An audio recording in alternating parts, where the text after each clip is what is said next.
SSC পরীক্ষায় সন্তানের golden A plus প্রাপ্তির খবরে খুশির পরিবর্তে গগনবিদারী এই কান্না এক মায়ের। পাশে বসা বাকরুদ্ধ বাবারও চশমার নিচ দিয়ে গড়িয়ে পড়ছে অশ্রু, কারণ সন্তানের ভালো রেজাল্ট হলেও সে আর দুনিয়ায় নেই।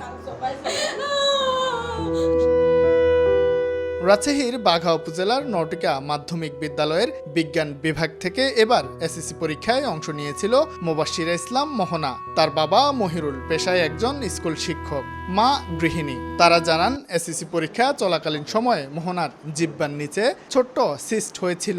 গত ২০ মার্চ পরীক্ষা শেষে সেটাই অস্ত্রোপচার করে অপসারণ করার জন্য রাজশাহীর একটি বেসরকারি হাসপাতালে ভর্তি করেছিলেন বাবা মা। অপারেশন পরবর্তী সময়ে একজন নার্সের দেওয়া ইনজেকশনে পুনরায় অচেতন হয়ে পড়ে মোহনা।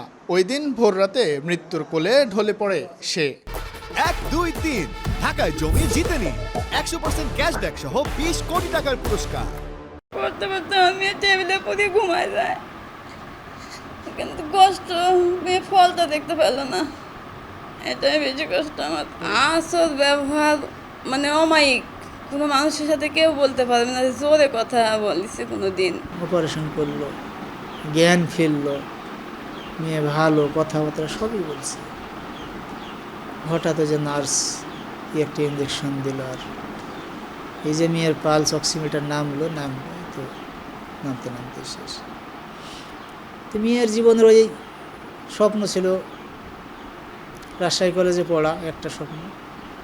আর বলতো, আব্বু আমি যদি সায়েন্সলি চান্স না পাই আমি ইংরেজি নিয়ে পড়বো, তবুও আমার স্বপ্ন আমার ম্যাজিস্ট্রেট হওয়া, আমার ডাক্তার ইঞ্জিনিয়ার হওয়ার স্বপ্ন নেই, আমার একটাই স্বপ্ন ম্যাজিস্ট্রেট হওয়ার স্বপ্ন। ১.৫ মাসে মোহনার মৃত্যুর শোক কিছুটা কাটিয়ে উঠেছিল পরিবার, কিন্তু সেই মেয়ের এত ভালো ফলাফলের খবর শুনে বাড়িতে আবার কান্নার রোল পড়ে যায়। পাড়া প্রতিবেশীরা জানান, পড়াশোনায় মোহনার একাগ্রতা ছিল অনেক বেশি, চলনে বলনেও সে ছিল বেশ মার্জিত।